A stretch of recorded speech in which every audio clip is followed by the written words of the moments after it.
Hey everybody, this is Rydo and we are back with another live stream of Hearthstone. Today is October 27th, Friday. We have a lot to do. I'm messing with the audio some more, so we have some of that to deal with too. Maybe my microphone is way too loud and the desktop audio is still too quiet.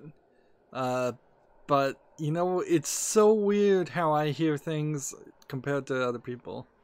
Let's see. We've got destroy 40 minions, play 20 minions that cost 5 or more, win 3 games at all. I don't believe we have to do anything with the Tavern Brawl, even though I suppose we could try to do this again.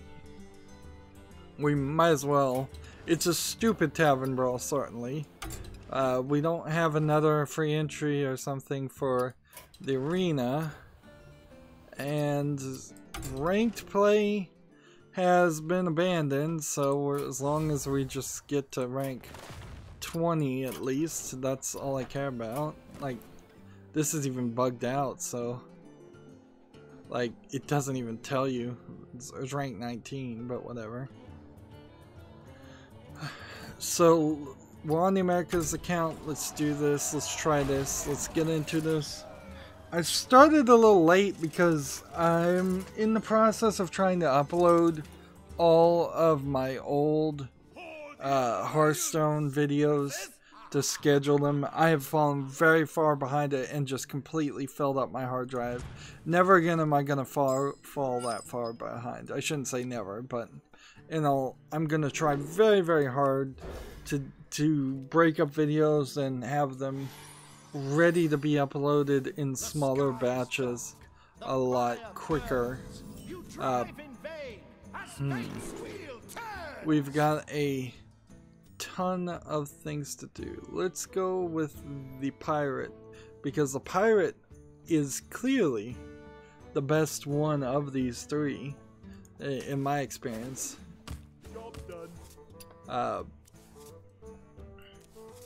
So with YouTube, when you upload a video, it says it's 94%, 95% done. It'll be done in about 5 minutes. However, it says that for hours and hours. Even when there's nothing really going wrong, its estimate is way off.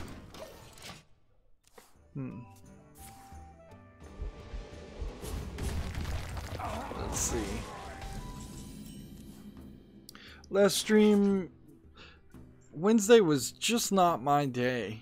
Like, I don't know how you put it any different than that. It didn't. Nobody came on chat except for like Red Phoenix to say hi, and then he disappeared.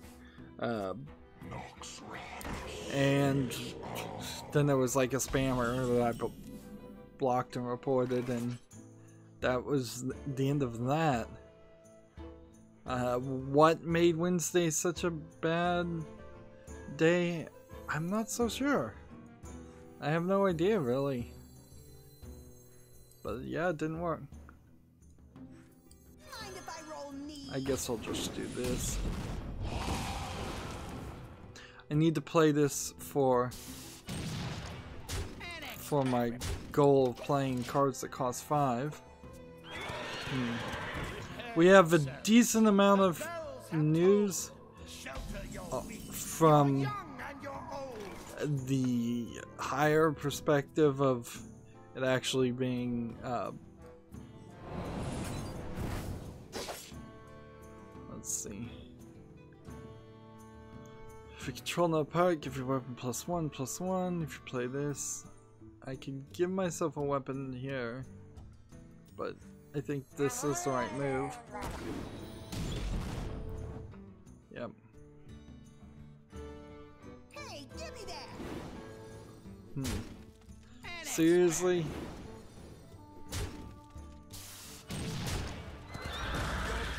Three attempts to kill that guy. Let's see. I'm reading an article here for the best chess games on PC. And that's always a weird one because as far as chess games go, that's pretty niche a market. There's definitely people who are big into chess, but then the vast majority of people know how to play it, but don't play it on any level of frequency. Personally, I've never really found chess to be a fun game because it requires thinking ahead far too many moves, which is very much the opposite of what you normally do in a video game. And if you're thinking ahead in more than 2 or 3 moves in a video game, you're probably doing pretty good. Usually it's all subconscious, just play actions or reactions. Like, consider something like a fighting game where it's Taken or Mortal Kombat. You can't think ahead 20 moves there, or most people can't, at least. Want a deal?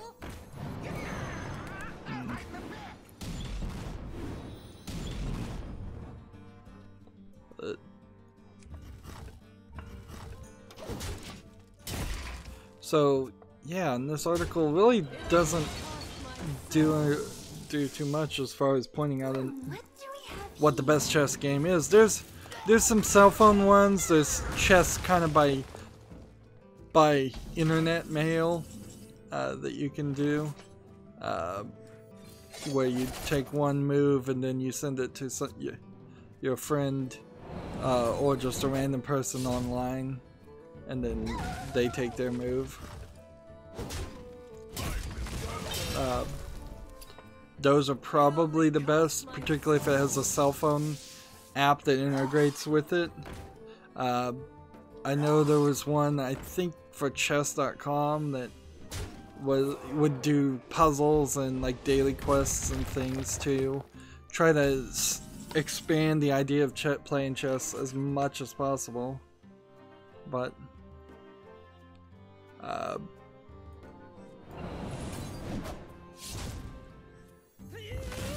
at the core of it, since I'm not somebody who's into chess too much, that's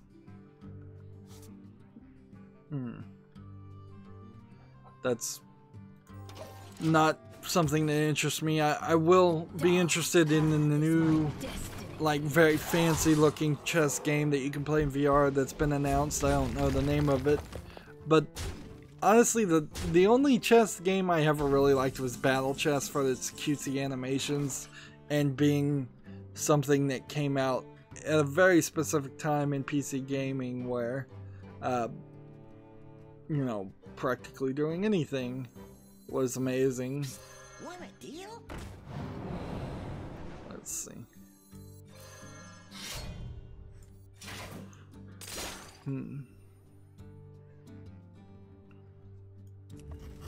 So what you do when you do this, by the way, I guess maybe if I had let it been fill.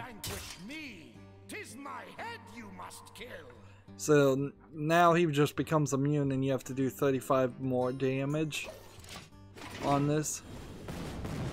And he throws fireballs too.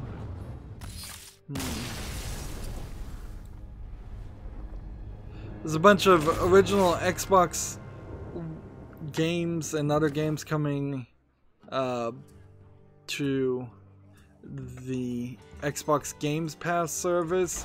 Metal Gear Solid 5, The Phantom Pain, not being an Xbox One game but being an Xbox 360 game, is coming also.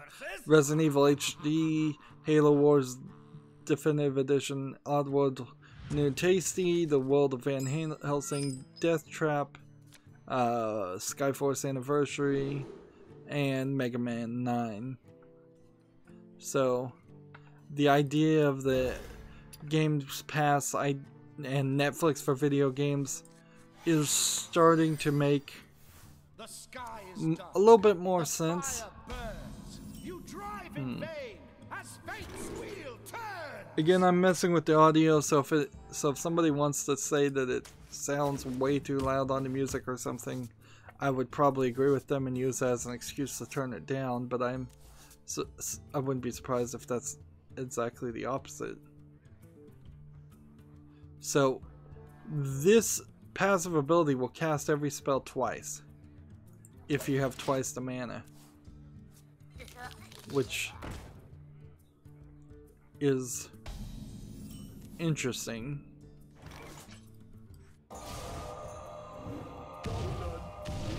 And it feels like, based on the costume you pick, your enemy might play a little bit different. Here's an article that says an ex-Visceral employee calls the studio's closure a mercy killing. Let's see if we can dive more into this statement to see what the reasoning behind that would be. It kind of sucks to have no active ability. Like, at a certain point, I feel like I want 2 abilities, or some kind of card that gives me 2 abilities. It only cost my soul. Let's see.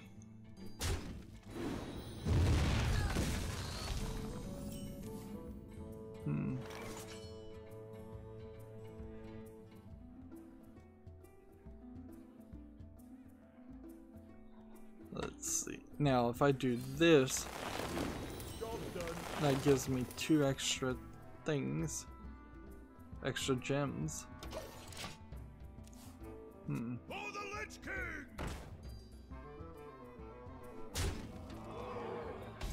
So, according to the report, it wasn't a comedy of errors as much as a slow, sad decline driven by indecision, indifference, and nervousness.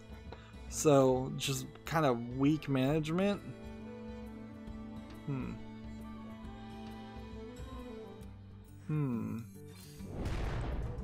Job done.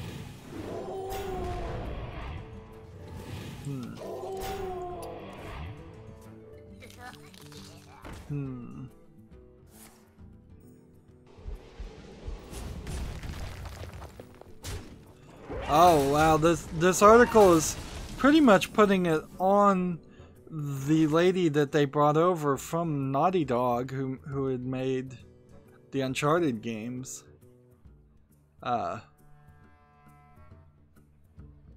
And it also blames it on the Frostbite engine. Fair enough. Like, I think making internal engines is retarded, and it makes very little sense.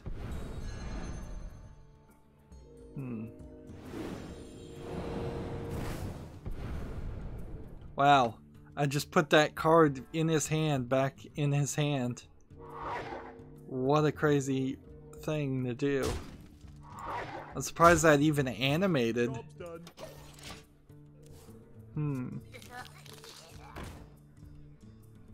Let's see. The publisher apparently was looking for a 90 or higher score on Metacritic, so just a completely unrealistic amount of pressure put on it, even at the beginning, before you've even released the game. Like, Job's done.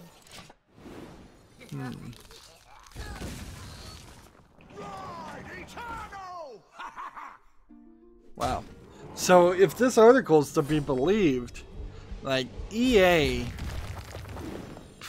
and in part the lady from Naughty Dog, I wish I could find her name. Let's see. I think it's Amy Henning.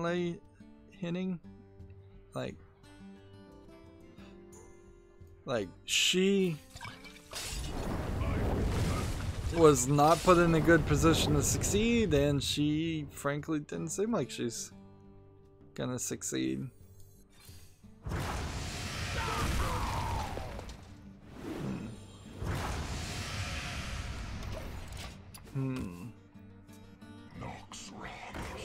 I guess at the core of it, it probably points to Amy Hennig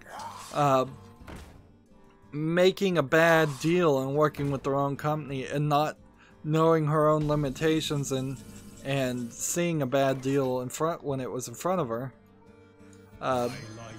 Because I imagine there would have been a lot of other developers who would have said, no, I'm not going to work with EA even to do a Star Wars game.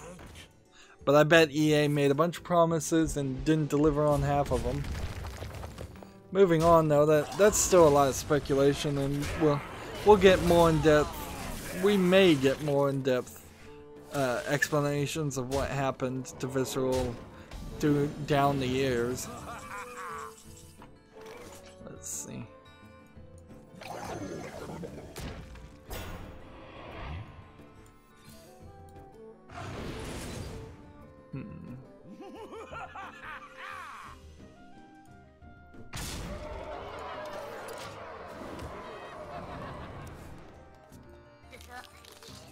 Let's see. Here's a interesting article. Bungie insisted it wasn't banning Destiny 2 players for using third-party applications like OBS or, you know, recording software. And then they came back and updated it and says, we haven't identified a group of players who were banned in error. So clear, like, the thing that's so ridiculous about something like this and shows a lack of intelligence and good PR management is, instead of we are constantly investigating this, we are looking into it, we will see if anything happened. If you feel you were banned in error, here's an email to send a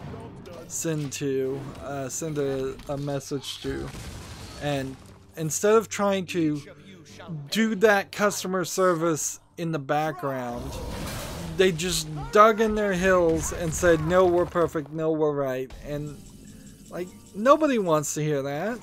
That's not the right response.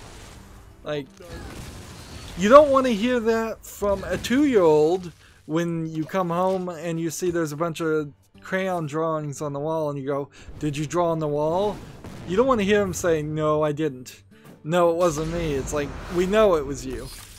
We want to hear you admit you could be wrong at the very least, or you were wrong. I mean, it feels often like they're just trying to cover for legal reasons and costing them more in PR things. Surprisingly, also, Destiny 2 is actually already out. I thought it was in beta. Like, I did not catch that it had come out. And that's certainly a flaw in these beta early releases of games, is like, there's just no second release window. You can't have it. So when I hear something goes on out in beta, I probably won't hear anything more or care anything more about that game unless it goes out in beta for many, many years and then comes back past the point of that. Dynasty Warriors 9 launches in February 8th in Japan. So a proper Dynasty Warriors game instead of one of the Warriors spin-off games. Let's see. Whenever a non-beast enemy survives damage, summon a cat.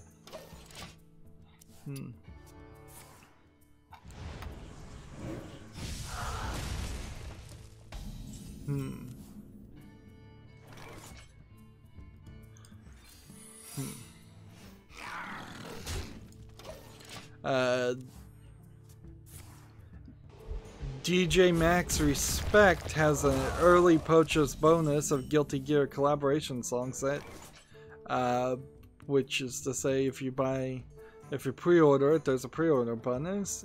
We don't talk too much about pre-order bonuses for good reason, but I had that there, so I might as well mention it. Guess I have to play these two and do that. It only cost my soul. There's a Square Enix smartphone card battle game called Servant of Thrones that's going to launch this winter in Japan. And I want to watch this trailer and see what it's about, because on one single still, I don't know what's going on. And watching a trailer for a Japanese game isn't probably going to tell you too much either. Fantasy monsters, kind of a more darker fantasy monsters game. 2 damage to the minion, 1 before it.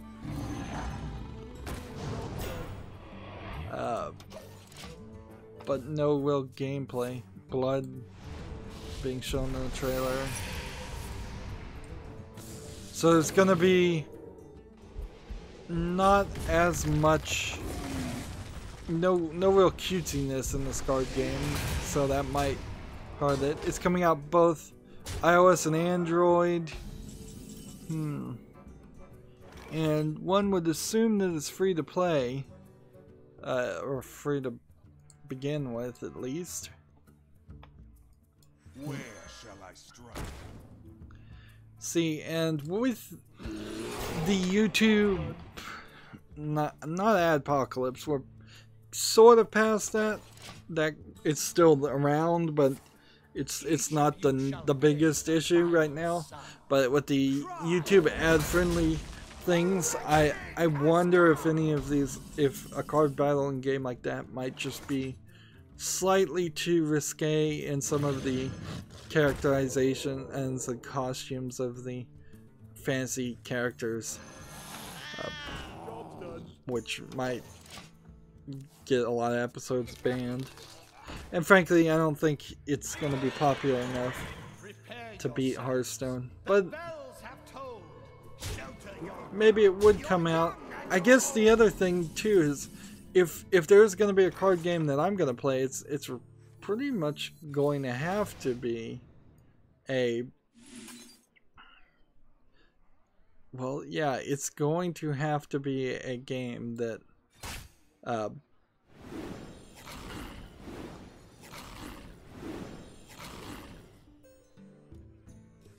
let's see, 3 damage to a minion.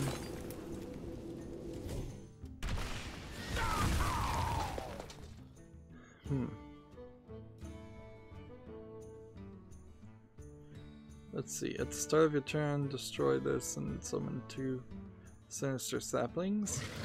Let's not do that.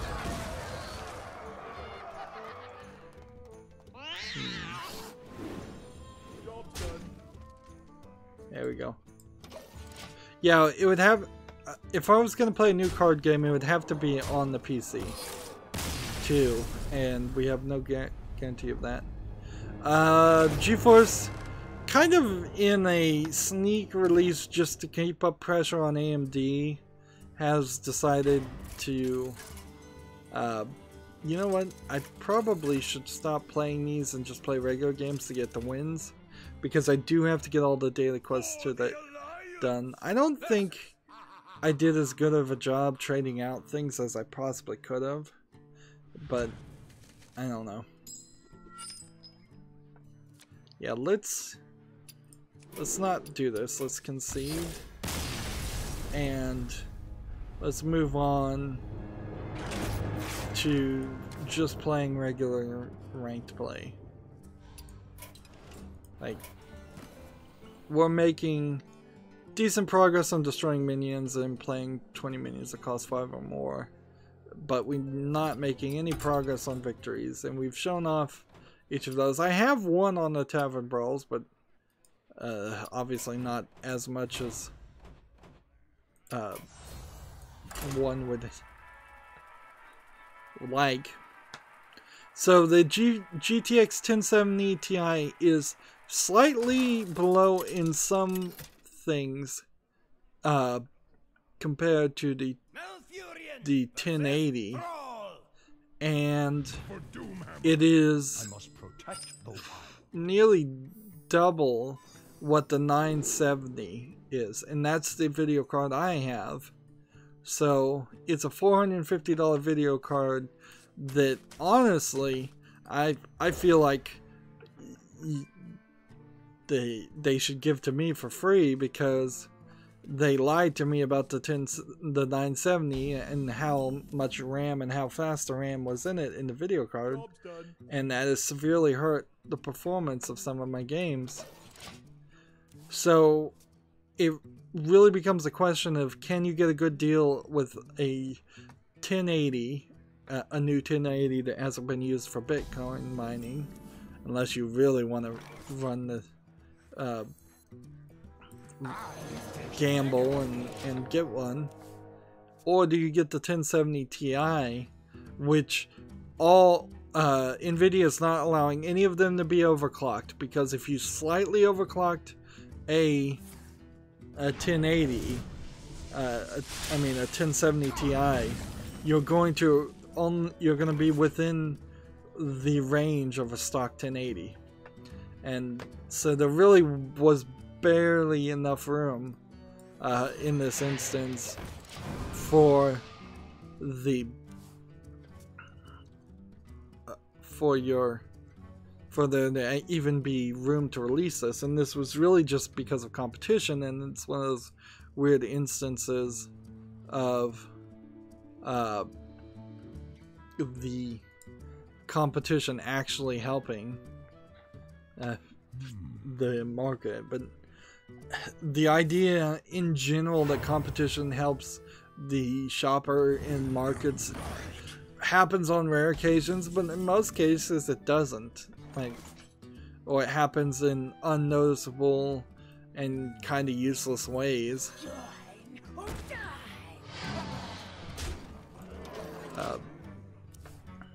It may be competition amongst fast food places helps the prices stay down by a few pennies, but also it probably makes the quality of the fast food stay down a lot more.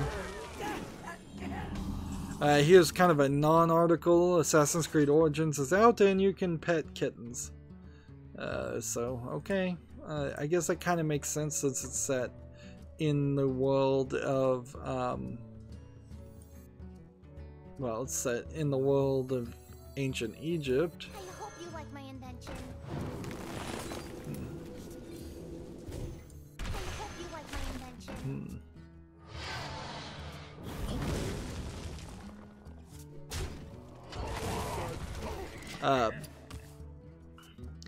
I've seen a little bit of footage and coverage of Assassin's Creed Origins.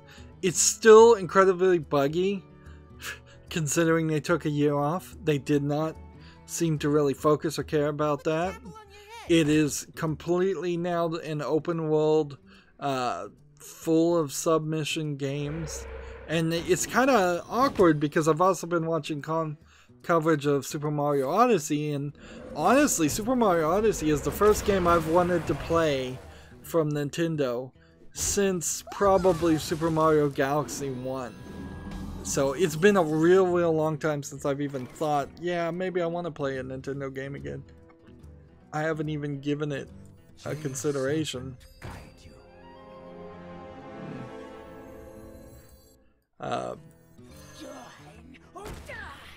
So, my comparison there is Super Mario Odyssey has what was it? Oh man, it wasn't 100. I think it might be as high as 700 moons. Like a ridiculous amount of them. Way more than the number of stars you would collect in most games. And it has a lot of gameplay. It is a little weird, and it is taking the 3D Mario experience in a very odd direction, because they've now established that Mario lives on this planet with many kingdoms, and one of the kingdoms is the Mushroom Kingdom, but there are several other kingdoms on this planet where several other weird things happen. But if you just are willing to enjoy that fact and not question it too much, it looks like, and from what I hear, it is an incredibly fun game. Sadly, I can't play it from my channel, and I'm so committed to doing my job as a YouTuber, like taking that extra time off to play what is almost certainly going to be a pretty long game is not a smart move. So maybe I will take some time off and watch somebody else play the game. I don't even know if I would want to do that though. But to get back to Assassin's Creed, I'm gonna complain the fact that it's got too many side missions and open world missions, because side quests. Let's try Private Druid this time. Or do we not have anything that's just a 5 deck, something that... Here we go. Taunt 5+. That's what we should be playing. Like, Assassin's Creed always had flags and collectibles that weren't worth doing. Now it has a bunch of side quests. Assassin's Creed now is very, very far with Origins away from the original. You have to be in stealth, you have to hide, and it's still possible to be in stealth, but it is mostly a fighting and grinding RPG now with multicolored things.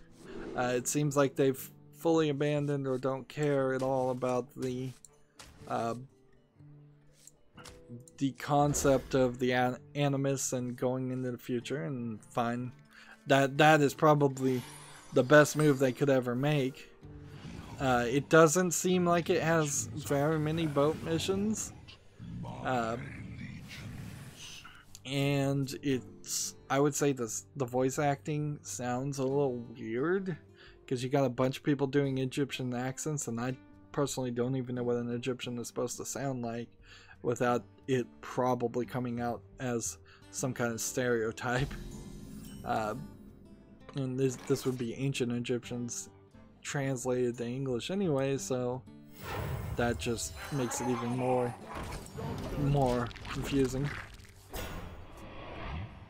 So I'm kind of committed to playing all the Assassin's Creed games slowly, as things are going, as I play 2 per year, trying to catch up, which is my goal every year. Things are getting more and more expensive because the newer games don't really go on sale as quickly.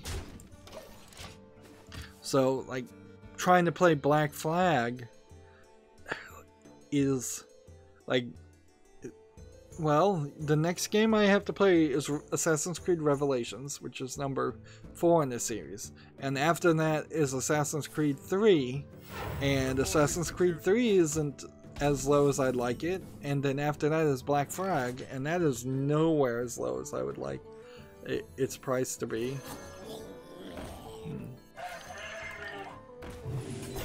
This is funny that these guys aren't attacking. Job's done. And there's some majorly bad Assassin's Creed games that I'm gonna eventually run into.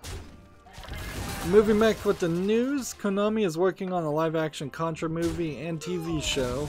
So Konami, to quote Jim Sterling, Konami is Konami and Konami is the worst. They are doing what they do, which is licensing out their products and to anybody that will pay them any money. Now, on the idea of Contra, having not really played the games, like, I don't know if there's really much of a story there. It's just like 2 guys running around shooting people. So if there's anything more to it than that, like, I really don't know.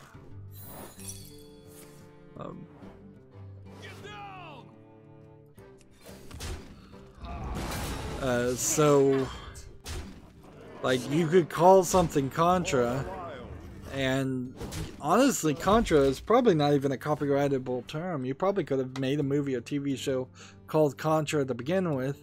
Let's see. TV, drama, and live action movie, you can't even pick one or the other.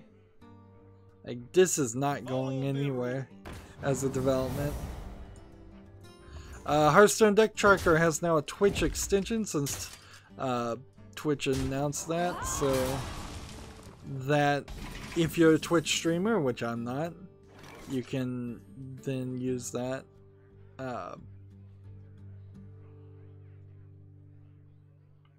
Let's see if I'm reading this right.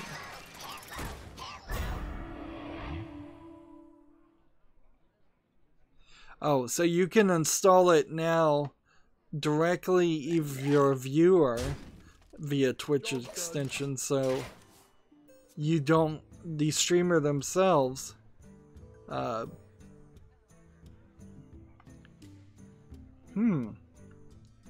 So either the streamer can make all the viewers view it, or the streamer can tell the viewer if you want to view it, install it. Personally, I think I'd just make all the viewers view it because people don't know what the Hearthstone Deck Tracker is. Really, they just know that this is here and they want to see that. Hearthstone Deck Tracker still has some major issues, particularly for me, because I'm going to different servers where it just doesn't switch between the right decks or know what's going on.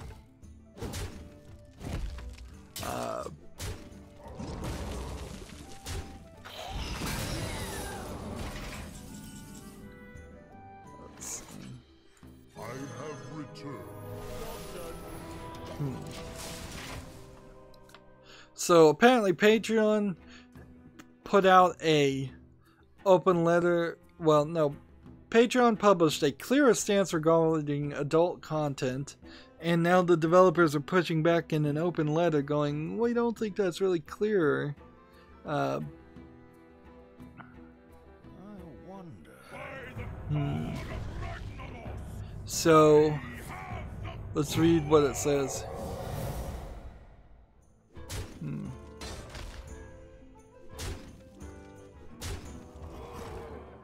It asks, the open letter asks Patreon to explicitly guarantee that adult content creators of any legal content will not have their sources of income revoked, and keep your promises to adult content creators and end the system of arbitrary judging what is and isn't acceptable expression. So what this, as I understand it, boils down to is that if you're, say, making an erotic video game or a erotic comic or something like that, and you're being supported by your fans via Patreon, there's seems to be a 50-50 coin flip whether Patreon will shut down your Patreon and not give you the money that was donated to you just on the face of that. Now, in some instances, it has been that Patreon says we simply don't want any nudity or pornography or erotic images on the actual Patreon page themselves, which is to say, you might be able to limit your Patreon completely down to just saying, I am a creator, this is my name, click here to support me, and then people will have to find out what you actually create from a different site. And I don't think they've so far had any problem with linking directly to an erotic project. But they have certainly had problems with people that, like, here's Honey Pop, here's some images from Honey Pop, this is what we're gonna make in for Honey Pop. Just using Honey Pop as an example because I believe it was one of the was actually a Kickstarter game. And I believe Honey Pop 2 is coming out soon. And I believe, to tie this into a slightly other story, I believe NeoGAF specifically said they were going to not allow any discussion about Honey Pop 2 for, I don't know, some reason. They didn't like the creator. They didn't like the creator's stance. They thought Honey Pop was playing too much to stereotypes and was kind of racist or something. I didn't get the full story there. But yeah,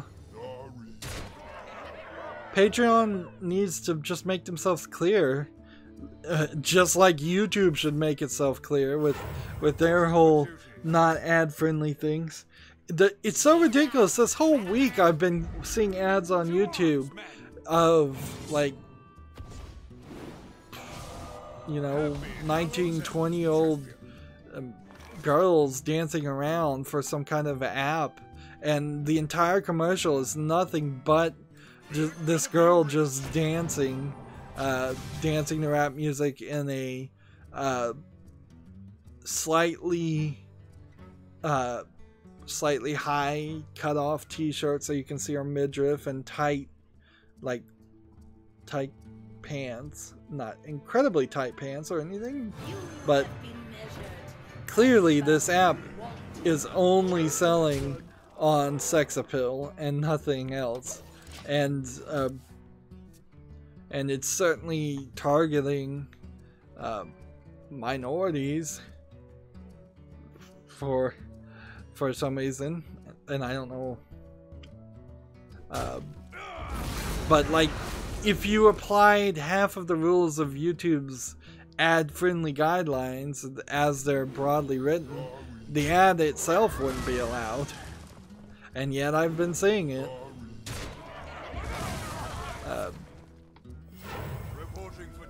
Moving on to the next story, publishers will soon be able to send games directly to Steam curators. They better allow Steam curators to not accept those games, because, like, you are opening a huge door for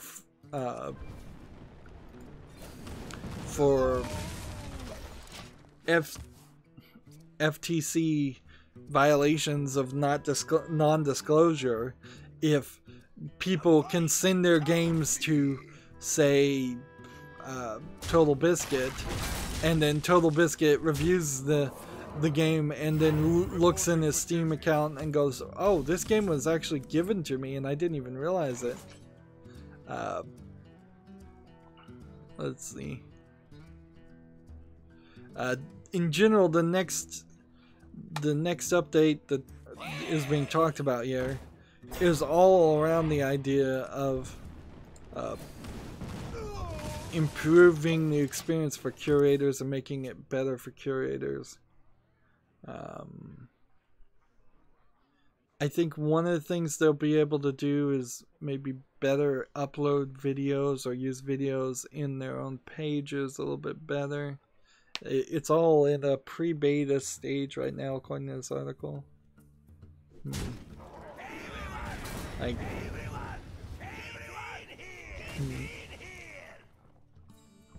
Let's see.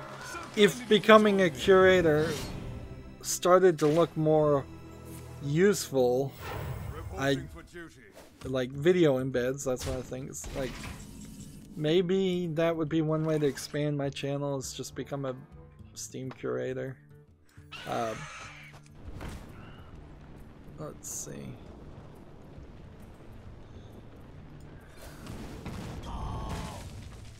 And I don't really need to do anything else.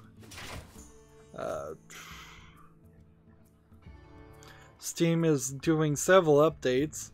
Also, Steam has its Halloween sale on right now, but there's really not much for sale. Everything is in this weird middle ground where there's a handful of 50 cents garbage games I could buy. Okay, then I bought a bunch of 56 garbage games, and then everything above that is like a $5, $10 game where you're really gonna have to spend some budget on a Halloween sale when really you probably should just save for the summer sale or the winter sale. And having 3 sales in a row seems terrible. There isn't a really huge number of games that are 90% off, and that's typically what I look for. A lot of things are 30% off, and they're already down to 50%, 50 cents. And at 50 cents US dollars, I don't think Steam lets you sell anything for anything cheaper than that. Also, the Halloween sale is focusing on only 1/3 on games, and then 1/3 on horror VR games, and then 1/3 on movies. So they're spreading it out a lot too. There are some big ticket things like The Evil Within. Like, if you desperately wanted to play The Evil Within a month on Halloween night, I guess maybe you could get it now. But like for me, I still would probably wait another year, because it's a little too late to be playing a horror game if you wanted to play it in the month of October. And it's not really down as low as I would have liked it anyways. It's still a little too expensive.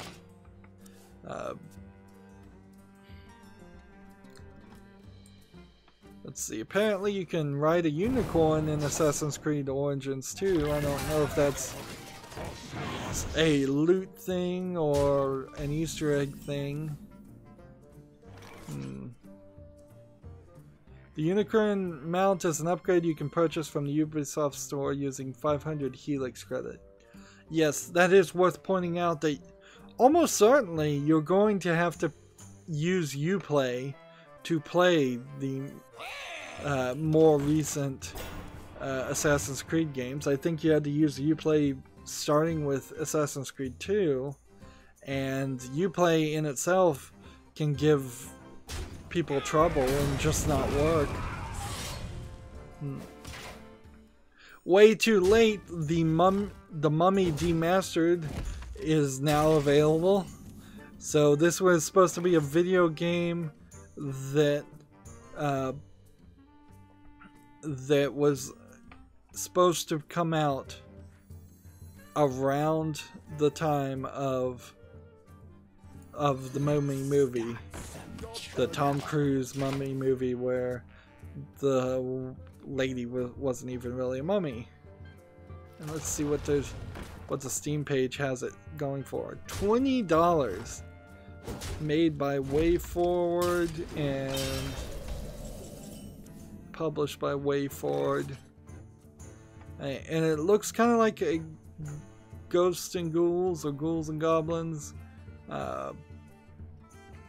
game The jungle provides. with gunning and platforming and rocket abilities. Some of this stuff does not make a lot of sense.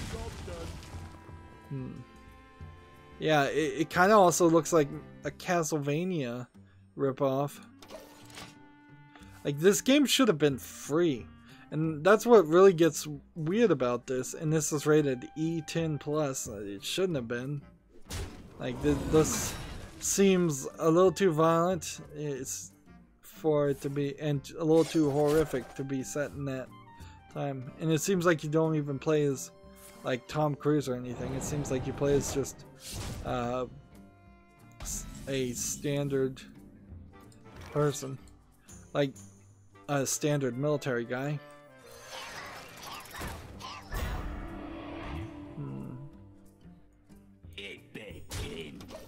So yeah, that, like, if you're gonna make a video game tie-in to a movie, and the movie is a news thing, and you're using the game as advertisement, it's got to be free.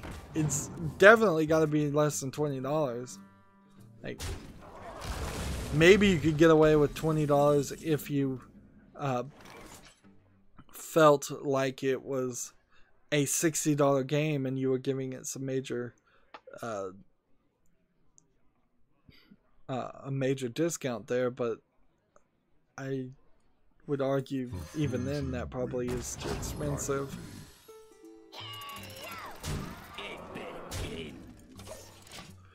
I'm watching a trailer for the 4K update of LA Noire, and frankly, since I'm watching it with at the lowest quality on YouTube possible, it looks just like the original game. I mean, it's not gonna be much better. And the problem with LA Noire is more to do with how the gameplay mechanic is inconsistent and confusing. Making it look better is not gonna really do too much. I did hear people talking about how some of the original Xbox games, the original Xbox games that are playing on the Xbox One X are getting scaled up 9 times. So basically every pixel is turned into a 3x3 grid, and then every one of those grids is also being turned into a 3x3 grid. Or every pixel is being turned into a 9x9 grid, if that makes any sense. And then it's almost certainly using its graphics processor to add a level of subpixel, or maybe it's not subpixel, it's the wrong phrase. It's adding a level of blurring or something to make it not look awful. Like, if the one pixel is red, it doesn't then make 9x9 pixels red. It does something else, I would hope. And from what I've heard, it works. Speaking of games that look good and don't cost that much, which I sort of was talking about, Susuna's Sacrifice, Hellblade Susuna's Sacrifice, just broke even. So it's taking a while, but it seems like they are going to eventually succeed there. Let's see.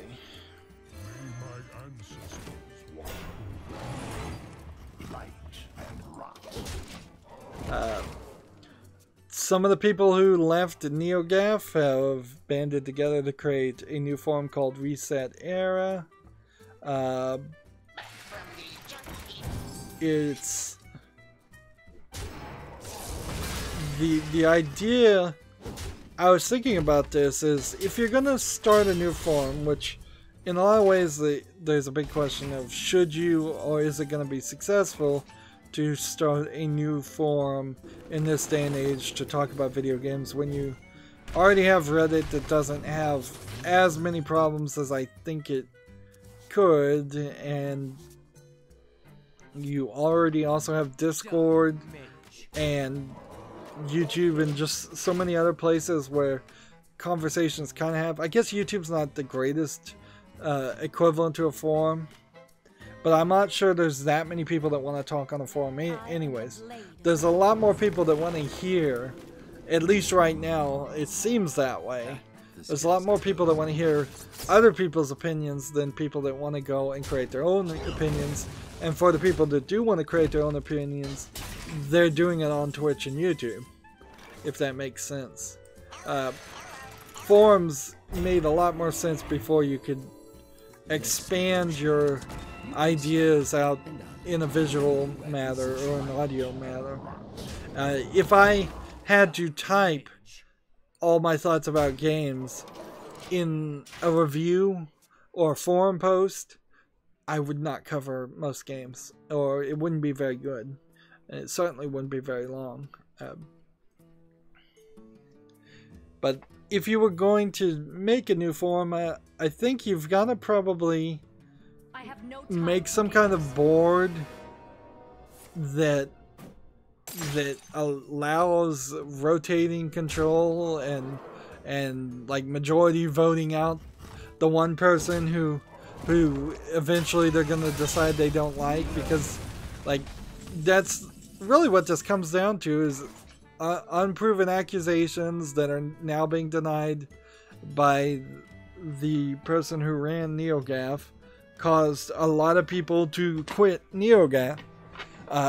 So if you make a new forum and the person running that new forum has some accusations against them, I mean, it's just going to be this non-stop story.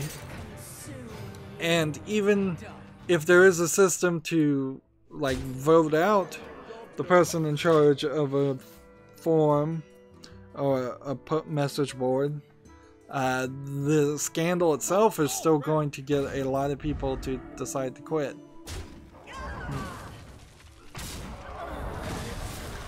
So I don't know how you fix that.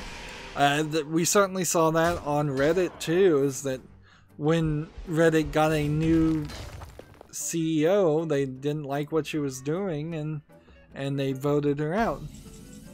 However, there was also a lot of people that left Reddit to a site called vote.co that for a while there I was interested in, and it seemed like that might be the new place, and then that kind of went away too. Well, I just lost interest in it and stopped visiting the site. Vote.co had a lot of growing issues, and I don't know if they've ever fixed it. A lot of forums coming up of just a lot of hate speech, a lot of nudity, a lot of things that people didn't want to see by default being shown on the main page, and a lot of scammers and spammers happening. Just moving back on to video game news.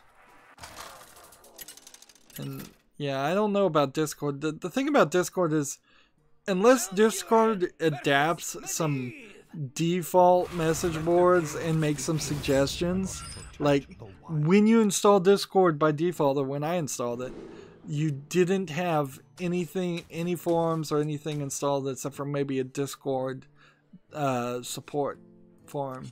Like if by default there was a forum just called video games and people by default were opted in, then you could have this really big thing. But until you get to that point, there's just going to be a bunch of small people. Discord makes a lot more sense for me, at least, as a YouTuber, to have a small forum that only my fans are really welcome in, versus me trying to manage and moderate a forum for all video game fans and people who don't even watch my channel and know my channel exists.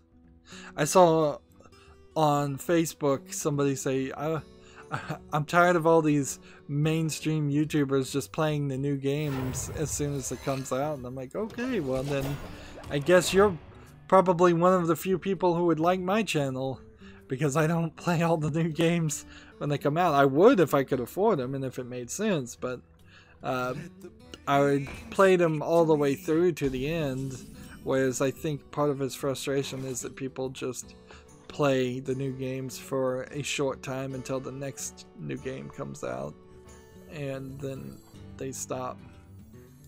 Let's start some trouble.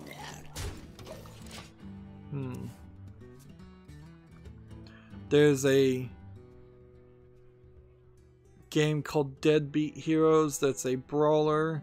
Apparently you can craft your own combo system in it, or maybe not. This could just be an article. Nope, I don't think you craft your own combo. I think this is an article of for programmers by programmers. Let's see.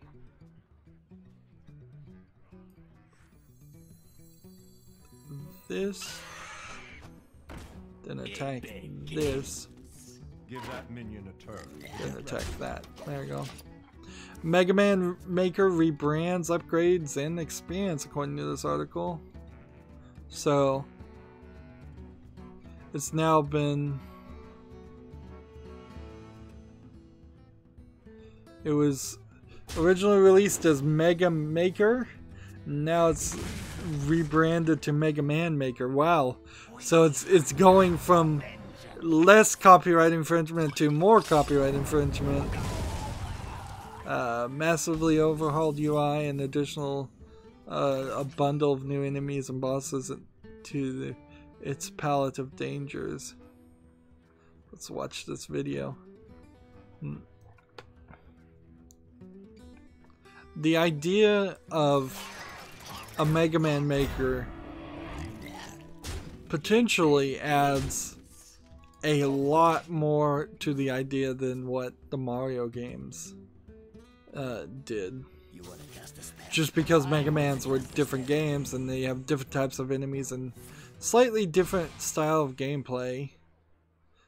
There's a lot more platforming upwards and downwards and a lot more shooting of guns, definitely, in Mega Man. A lot more bosses with different styles of weapons, whereas Mario's power-ups are somewhat limited.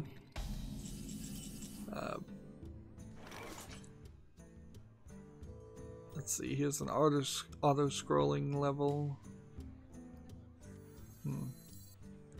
What was my next play gonna be? I think my next play kind of has to be this. And this one's gonna die, so let's just keep doing damage.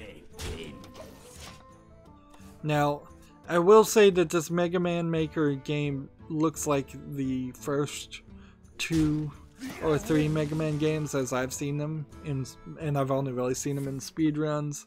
It doesn't look like you're coming out here and making a Mega Man 9 or a Mega Man X game. It's apparently available from its own official website, so go out there and get it if you want. That belongs in a museum.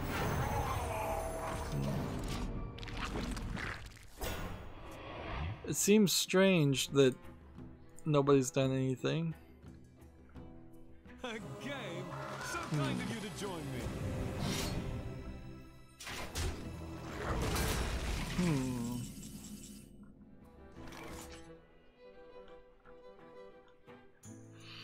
Well, I guess I'm not going to really read this article, but Jim Sterling talked to Heavy.com, which there's a website I've never heard of.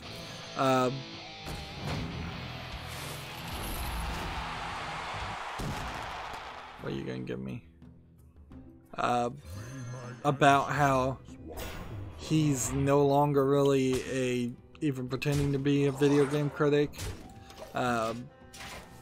And what he's going forward now. And that they phrase it that he does investigations. He does superficial investigations in the sense he plays games. Like, as far as I know, he really has no real sources.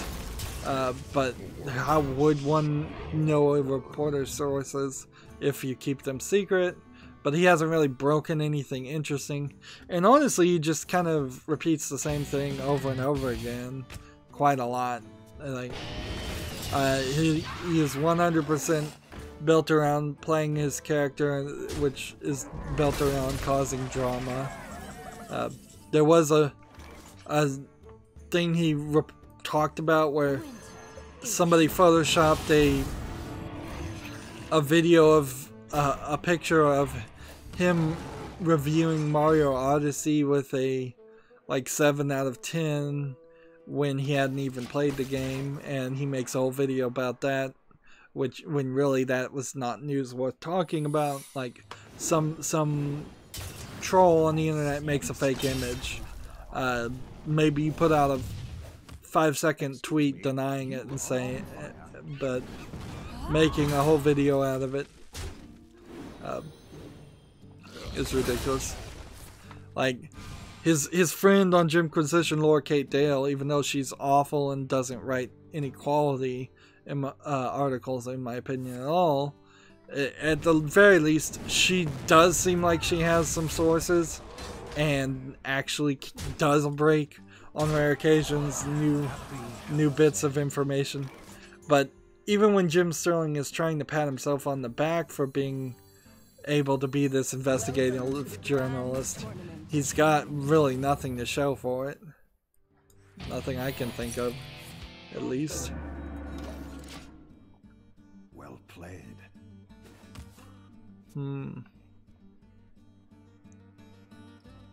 There's a game called Jack and Cassie that turns Resident Evil 4's inventory Tetris into an action puzzle.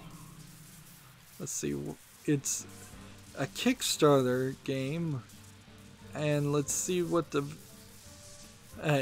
it's called an inventory action game, and falling down like Tetris pieces are items, and you need to put the items in the inventory so that the characters at the top of the screen can use them.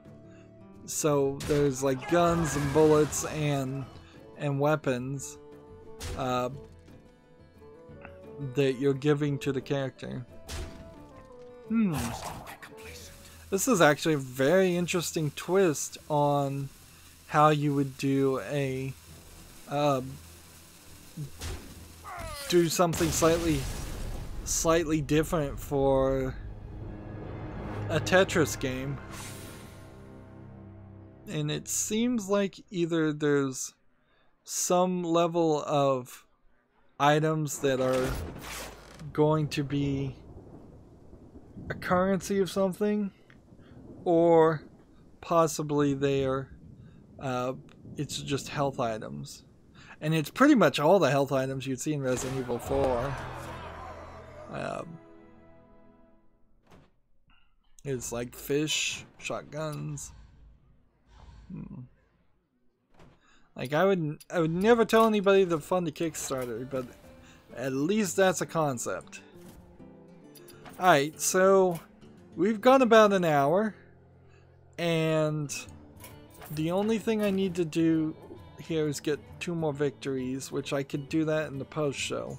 So I think we're in a great position to break up this recording and to move on to the European account, which the number of data quests I have on the European account and Asian accounts don't quite add up, and I don't know why that is the case. I think it's because I went so late Wednesday I actually accidentally did an extra data quest. Well, stay tuned if you're watching live. That's going to be it for this recording. As always, I ask you to like, share, subscribe, comment, and watch every second of my videos. If you want a friend to follow me on basically any social media sites, there's a whole bunch of links down below. Thank you for watching. Have a good evening.